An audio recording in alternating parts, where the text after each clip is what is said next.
Hello students, अब हम एक नए टॉपिक के साथ मिल रहे हैं। हमने बेसिक मैथ्स कवर कर लिया था। बेसिक मैथ्स में हमने ट्रिग्नोमेट्री, डिफरेंशिएशन, इंटीग्रेशन कवर करा है। आपका उधर वेक्टर्स का अलग आप वीडियो लेक्चर देख रहे हैं। चलिए अब अपन बात करते हैं एक नए पॉइंट की, विच इज एरर्स। फिजिक्स में हम चीजों को एक्सपेरिमेंट्स करके वेरीफाई करते हैं।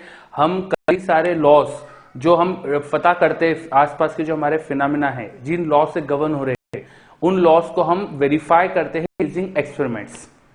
तो एक्सपेरिमेंट्स करने के लिए हमें मेजर करना पड़ती है क्वांटिटीज। फॉर एग्जांपल, जैसे आपने कई बार लेंथ मेजर करी होगी बाय नॉर्मल स्केल जो आप सबके पास होती है। तो जो स्केल जिससे आप लेंथ मेजर करते हो, क्या वो लेंथ आप हमेशा एग्जैक्ट मेजर कर पाते? क्या आप एग्जैक्ट उस क्वांटिटी की जिसको आप मेजर कर रहे हो, एग्जैक्ट उसकी लेंथ मेजर कर सकते हो? Answer is no. For any measurement perfect कभी नहीं हो सकता। कोई भी मेजरमेंट 100% एक्यूरेट वैल्यू नहीं दे सकता।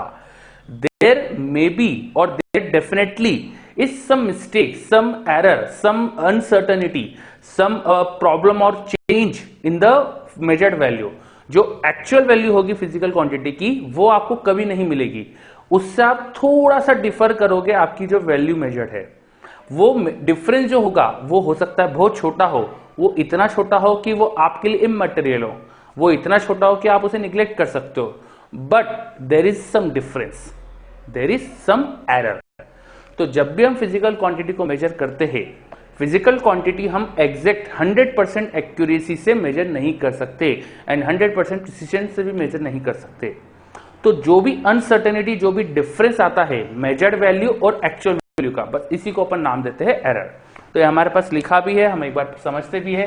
हम पढ़ रहे हैं, हमारा आज का टॉपिक है errors. Error is basically uncertainty in measurement. Measurement में जो भी अनसर्टेनिटी है, जो भी अनिश्चितता है मेजरमेंट में, उसी को अपन बोलते हैं एरर। कोई भी मेजरमेंट 100% परफेक्ट नहीं होता है। हमेशा कुछ ना कुछ एक डिफरेंस होगा। एक्चुअल वैल्यू और मेजर्ड वैल्यू में कुछ ना कुछ डिफरेंस होगा। डिफेक्टिव मेजरमेंट, इसी को भी एरर भी बोलते हैं। यह भी हो सकता है कि आप मेजरमेंट ही गलत ले रहे हो, आपको स्केल का यूज करने में कुछ गड़बड़ हो, आपके स्केल के यूज में कुछ गलती हो, और there might be defective instrument itself. Instrument ही गलत हो तो भी मेजर्ड वैल्यू गलत आएगी। तो ये सारी जो प्रॉब्लम्स है जिनकी वजह से एक्चुअल फिजिकल क्वांटिटी की रीडिंग नहीं मिलती है, बस इन सारी चीजों को कंबाइंडली अपन बोलते हैं एरर्स। अब एरर को अगर अपन लिखने की कोशिश करें कि what do we mean by error, तो एरर बेसिकली ट्रू वैल्यू, मतलब exact value of physical quantity minus measured value, इस डिफरेंस को अपन बोल सकते हैं एरर।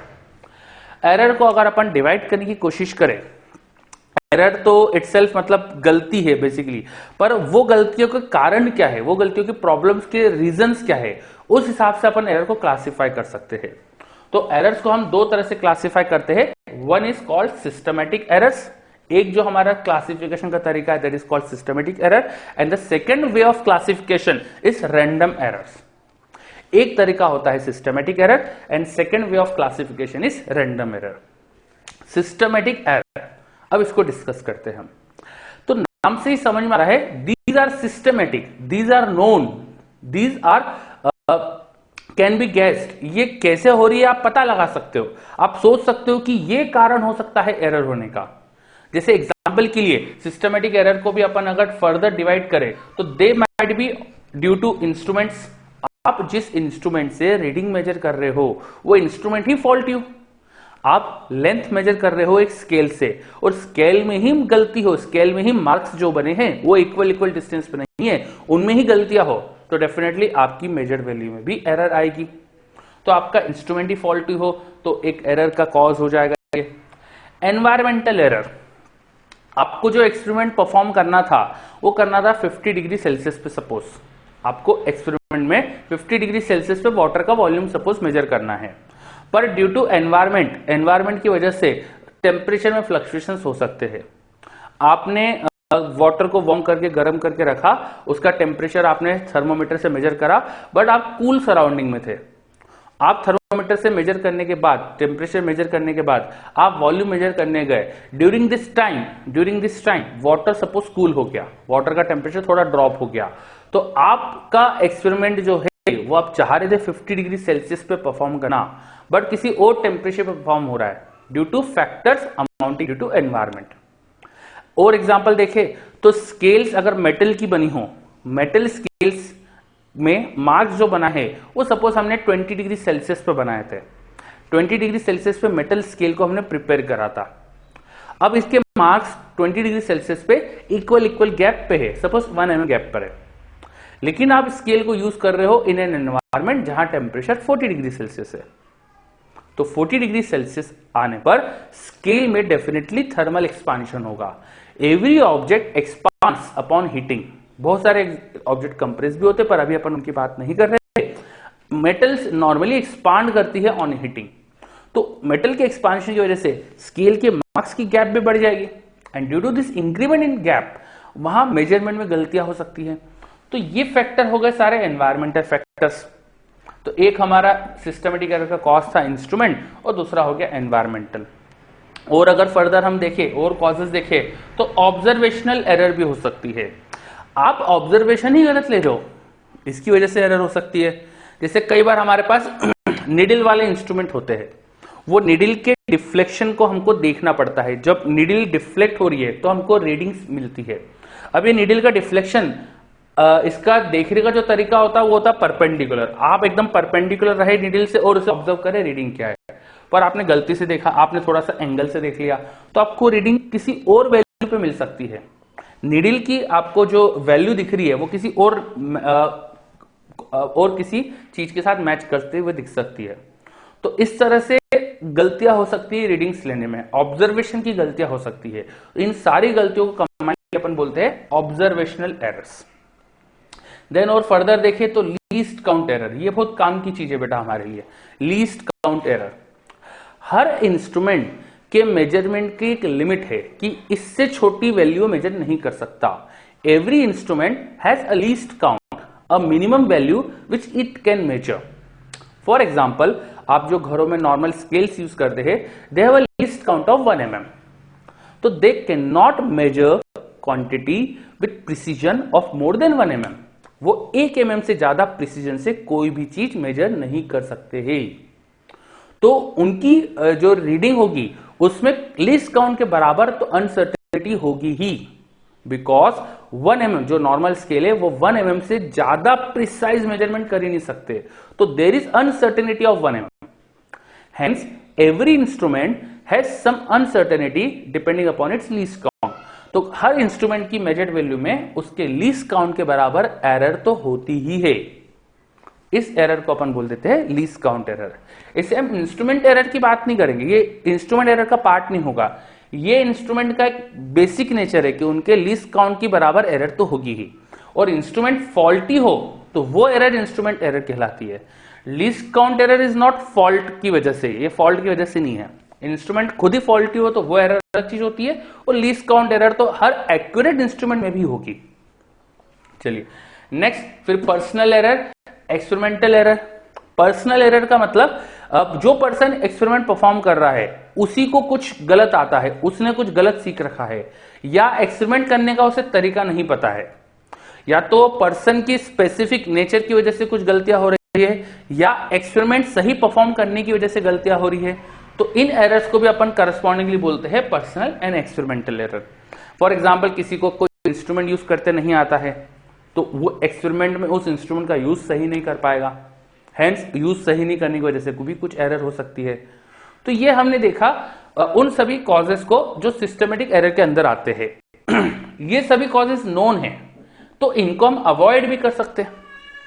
अगर आप अच्छा इंस्ट्रूमेंट यूज कर ले, अगर आप बहुत अच्छा इंस्ट्रूमेंट यूज कर ले तो इंस्ट्रूमेंट एरर नहीं होगी, इंस्ट्रूमेंट की गलतियां नहीं होगी। एनवायरमेंटल एरर को आप बचा सकते हैं। आप एक्सपेरिमेंट एक क्लोज एनवायरमेंट में करिए, आप एनवायरमेंटल फैक्टर्स पे ध्यान रख के करिए, तो ये एरर्स आप बचा सकते हैं। ऑब्जर्वेशन कैसे लेना है इसकी ट्रेनिंग ले लीजिए, ऑब्जर्वेशन सही तरह से लीजिए तो ऑब्जर्वेशनल एरर को आप बचा सकते हैं। लीस्ट काउंट एरर, ये आप कभी नहीं बचा सकते, लेकिन इंस्ट्रूमेंट का लीस्ट काउंट स्मॉल लेके, छोटा लेके, इसे आप मिनिमाइज कर सकते हो।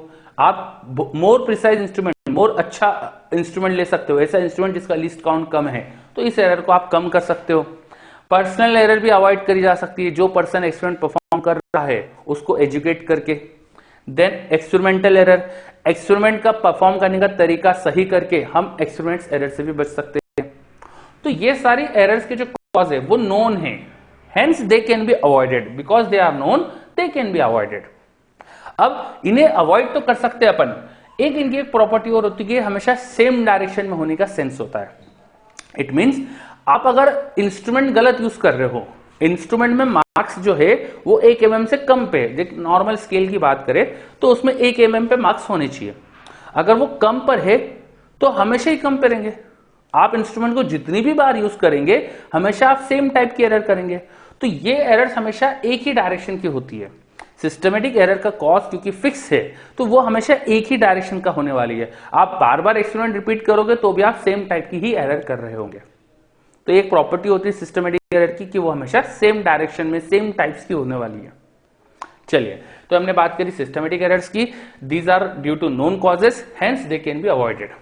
अब अपन पढ़ रहे थे एरर के टाइप्स, तो टाइप्स में अपन ने एक टाइप पढ़ा सिस्टमेटिक एरर्स। अब अपन दूसरे टाइप पे चलते हैं, which is called random errors.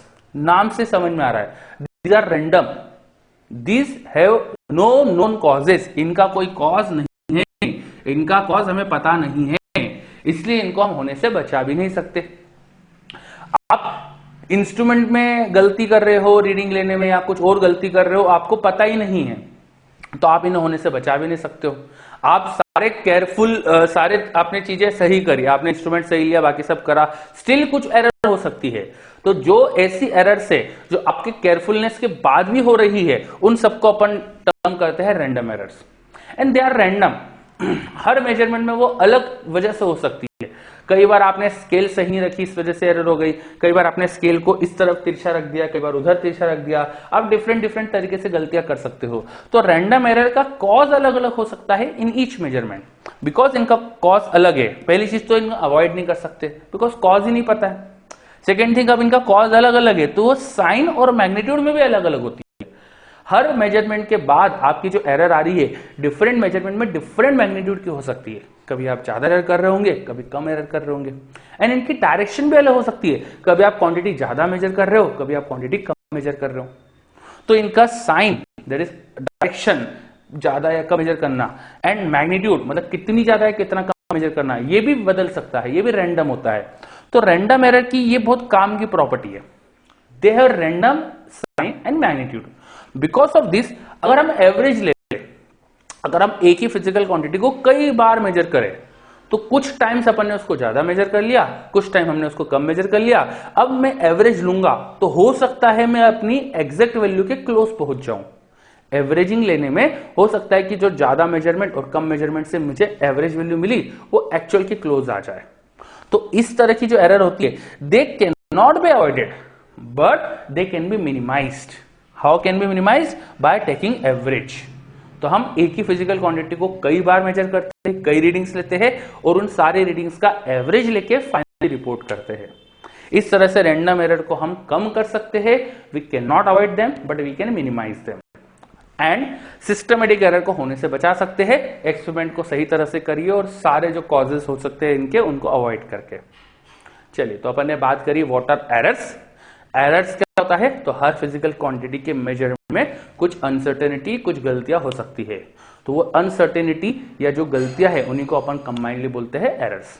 Errors के अपन ने टाइप्स की बात करी, 2 टाइप्स होते हैं, सिस्टमेटिक एंड रैंडम।